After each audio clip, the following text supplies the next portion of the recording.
ഇപ്പോഴാമയം വീര്യം വന്നേ നിർമ്മലതൈലത്തെ പാവനപൂർവനാക്കുന്നു. ഞങ്ങൾക്കാശ്രയമാം ഇസ്രായേലിൻ പരിശുദ്ധൻ, ഞങ്ങൾക്കെല്ലാം രാജാവാം. പ്രിയഭക്തജനത്തോടാം ദർശനമതിലേവം ചൊന്നു. സ്വരത്തിൽ ഞാനൻ പ്രിയനെ ഉന്നതമാസ്ഥാനത്താക്കി. പവനമാം തൈലത്താൽ ഞാൻ അവനെ അഭിഷേകം ചെയ്തു. ഇതാ ദൈവം സുഖകരമാ ആനന്ദപ്രദ തൈലത്താൽ നിങ്ങളേക്കാൾ ശ്രേഷ്ഠതയിൽ നിന്നെ അഭിഷേകം ചെയ്തു. നീതിമാന്മാരുടെ കൂടാരത്തിൽ മഹത്വത്തിന്റെയും രക്ഷയുടെയും ശബ്ദമെന്ന് ദാവീദ് മുഖാന്തരം പരിശുദ്ധ റൂഹ പാടി. പ്രവാചകന്മാരിൽ തലവനായ മോശയുടെ ഒന്നാം പുസ്തകത്തിൽ നിന്നും പാർക്കുമോ. പ്രവാചകന്മാരുടെ നദി നമ്മുടെ മേൽ തന്റെ അനുഗ്രഹങ്ങൾ എന്നേക്കുണ്ടായിരിക്കട്ടെ. എന്നാൽ യാക്കോബ് ബേർശേബയിൽ നിന്ന് പുറപ്പെട്ട് ഹാരാനിലേക്ക് പോയി. അവനൊരു സ്ഥലത്തെത്തിയപ്പോൾ സൂര്യൻ അസ്തമിക്കൊണ്ട് അവിടെ രാപാർത്തു. അവൻ ആ സ്ഥലത്തെ കല്ലുകളിലൊന്ന് എടുത്ത് തലയണയായി വെച്ചു അവിടെ കിടന്നുറങ്ങി. അവനൊരു സ്വപ്നം കണ്ടു. ഇതാ ഭൂമിയിൽ വെച്ചിരിക്കുന്ന ഒരു കോവേണി, അതിന്റെ തല സ്വർഗത്തോളം എത്തിയിരുന്നു. ദൈവത്തിന്റെ ദൂതന്മാർ അതിന്മേൽ കയറുകയും ഇറങ്ങുകയുമായിരുന്നു. അതിന്മീതെ യഹോവ നിന്ന് അരുളി ചെയ്തു, ഞാൻ നിന്റെ പിതാവായ അബ്രഹാമിന്റെ ദൈവവും ഇസാക്കിന്റെ ദൈവവുമായ യഹോവയാകുന്നു. നീ കിടക്കുന്ന ഭൂമിയെ ഞാൻ നിനക്കും നിന്റെ സന്തതിക്കും തരും. നിന്റെ സന്തതി ഭൂമിയിലെ പൊടി പോലെയാകും. നീ പടിഞ്ഞാറോട്ടും കിഴക്കോട്ടും വടക്കോട്ടും തെക്കോട്ടും പരക്കും. നീ മുഖാന്തരവും നിന്റെ സന്തതി മുഖാന്തരവും ഭൂമിയിലെ സർവവംശങ്ങളും അനുഗ്രഹിക്കപ്പെടും. ഇതാ ഞാൻ നിന്നോട് കൂടെയുണ്ട്. നീ പോകുന്നിടത്തൊക്കെയും നിന്നെ കാത്ത് ഈ രാജ്യത്തേക്ക് നിന്നെ മടക്കി വരുത്തും. ഞാൻ നിന്നെ കൈവിടാതെ നിന്നോട് അരുളിച്ചത് നിവർത്തിക്കും. അപ്പോൾ യാക്കോബ് ഉറക്കമുണർന്നു. യഹോവ ഈ സ്ഥലത്തുണ്ട്, സത്യം, ഞാനോ അതറിഞ്ഞില്ല എന്ന് പറഞ്ഞു. അവൻ ഭയപ്പെട്ടു. ഈ സ്ഥലം എത്ര ഭയങ്കരം! ഇത് ദൈവത്തിന്റെ ആലയമല്ലാതെ മറ്റൊന്നല്ല, ഇത് സ്വർഗത്തിന്റെ വാതിൽ തന്നെ എന്ന് പറഞ്ഞു. യാക്കോബ് അധികാലത്ത് എഴുന്നേറ്റ് തലയണയായി വെച്ചിരുന്ന കല്ലെടുത്ത് തൂണായി നിർത്തി അതിന്മേൽ എണ്ണയൊഴിച്ചു. അവൻ ആ സ്ഥലത്തിന് ബഥേൽ എന്ന് പേർ വിളിച്ചു. ആദ്യം ആ പട്ടണത്തിന് ലൂസ് എന്ന് പേരായിരുന്നു. യാക്കോബ് ഒരു നേർച്ച നേർന്നു, ദൈവം എന്നോടുകൂടി ഇരിക്കുകയും ഞാൻ പോകുന്ന ഈ യാത്ര എന്നെ കാക്കുകയും ഭക്ഷിപ്പാൻ ആഹാരവും ധരിപ്പാൻ വസ്ത്രവും എനിക്ക് തരികയും എന്നെ എൻ്റെ അപ്പന്റെ വീട്ടിലേക്ക് സൗഖ്യത്തോടെ മടക്കി വരുത്തുകയും ചെയ്യുമെങ്കിൽ യഹോവ എനിക്ക് ദൈവമായിരിക്കും. ഞാൻ തൂണാൻ നിർത്തിയ ഈ കല്ല് ദൈവത്തിന്റെ ആലയവുമാകും.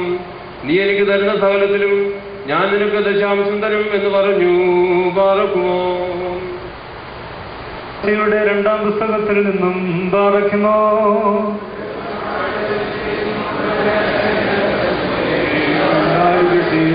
പുറപ്പാട് പുസ്തകം 30-ാം അധ്യായം 22 മുതൽ 33 വരെയുള്ള വാക്യങ്ങൾ. യഹോവ പിന്നെയും മോശയോട് കൽപ്പിച്ചതെന്തെന്നാൽ, മേൽത്തരമായ സുഗന്ധവർഗമായി വിശുദ്ധ മന്ദിരത്തിലെ തൂക്കപ്രകാരം 500 ശേക്കെൽ അയഞ്ഞ മൂരും അതിൽ പാതി മനുഷ്യന്റെ ദേഹത്തിന്മേൽ ഒഴിക്കരുത്. അതിന്റെ യോഗപ്രകാരം അതുപോലെയുള്ളത് നിങ്ങൾ ഉണ്ടാക്കുകയും വരുത്. അത് വിശുദ്ധമാകുന്നു, അത് നിങ്ങൾക്ക് വിശുദ്ധമായിരിക്കണം. അതുപോലെയുള്ള തൈലം ഉണ്ടാക്കുന്നവനെയും അതിൽ നിന്ന് അന്യന് കൊടുക്കുന്നവനെയും അവന്റെ ജനത്തിൽ നിന്ന് ഛേദിച്ചു കളയണം. യഹോവ അതിനെ മോശയോട് കൽപ്പിച്ചതെന്തെന്നാൽ, നീ നറുംപശ, ഗുൽഗുലു, ഹൽബാനപശ എന്നീ സുഗന്ധവർഗവും നിർമ്മല സാമ്പ്രാണിയും എടുക്കണം. എല്ലാം ഒരുപോലെ തൂക്കമായിരിക്കണം. അതിൽ ഉപ്പ് ചേർത്ത തൈലക്കാരന്റെ വിധിപ്രകാരം നിർമ്മലവും വിശുദ്ധവുമായ ധൂപവർഗമാക്കണം. നീ അതിലേതാനും ഇടിച്ച് പൊടിയാക്കി ഞാൻ നിനക്ക് വെളിപ്പെടുവാനുള്ള സമാഗമന കൂടാരത്തിലെ സാക്ഷ്യത്തിന് മുമ്പാകെ വയ്ക്കണം. അത് നിങ്ങൾക്ക് അതിവിശുദ്ധമായിരിക്കണം. ഈ ഉണ്ടാക്കുന്ന ധൂപവർഗത്തിന്റെ യോഗത്തിന് ഒത്തതായി നിങ്ങൾ ഉണ്ടാക്കരുത്. അത് യഹോവയ്ക്ക് വിശുദ്ധമായിരിക്കണം. മടക്കേണ്ടതിന് അതുപോലെയുള്ളത് ആരെങ്കിലും ഉണ്ടാക്കിയാൽ അവനെ അവന്റെ ജലത്തിൽ നിന്ന് ഛേദിച്ചു കളയണം. ബാറക്കുമോ ശമൂവേൽ പ്രവാചകന്റെ ഒന്നാം പുസ്തകത്തിൽ നിന്നും ബാറക്കുമോ. സ്തുതിയും നമ്മളുടെ മേഖല അനുഗ്രഹങ്ങളും എന്നേക്കും ഉണ്ടായിരിക്കട്ടെ. 16-ാം അധ്യായം 1 മുതൽ 13 വരെയുള്ള വാക്യങ്ങൾ. അനന്തരം യഹോവ ശമൂവേലിനോട് ഇസ്രായേലിലെ അവിടെ ഞാൻ നിങ്ങളുടെ വഴിപാടുകളെയും പ്രവാചകന്റെ പുസ്തകത്തിൽ നിന്നും ബാറക്കുമോ.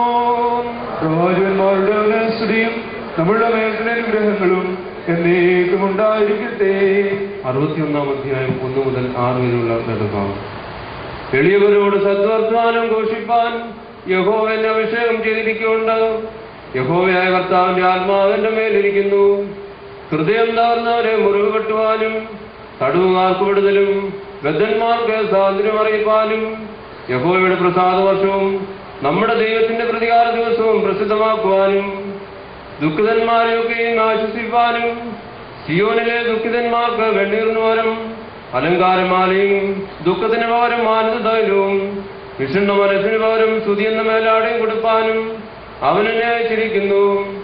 അവൻ മോചീകരിക്കപ്പെടേണ്ടതിന് അവർക്ക് നീതിവൃക്ഷങ്ങളെന്നും യഹോവയുടെ നടുതല എന്നും പേരാകും. അവർ പുരാതന ശൂന്യങ്ങളെ പണിയുകയും പൂർവ്വന്മാരുടെ നിർജ്ജന സ്ഥലങ്ങളെ നന്നാക്കുകയും തലമുറ തലമുറയാ നിർജ്ജനമായിരുന്ന ശൂന്യ നഗരങ്ങളെ കേടുപോക്കുകയും ചെയ്യും.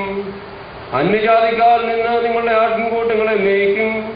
പരദേശക്കാർ നിങ്ങൾ കുഴവുകാരും മുന്തിരിത്തോട്ടക്കാരുമായിരിക്കും. നിങ്ങളോ യഹോവയുടെ പുരോഹിതന്മാരെന്ന് വിളിക്കപ്പെടും. നമ്മുടെ ദൈവത്തിന്റെ ശുശ്രൂഷന്മാരെന്നും നിങ്ങൾക്ക് പേരാകും. നിങ്ങൾ ജാതികളുടെ സമ്പത്ത് അനുഭവിച്ചു അവരുടെ മഹത്വത്തിന് അവകാശികളായി തീരും. ബാറക്കുമോ.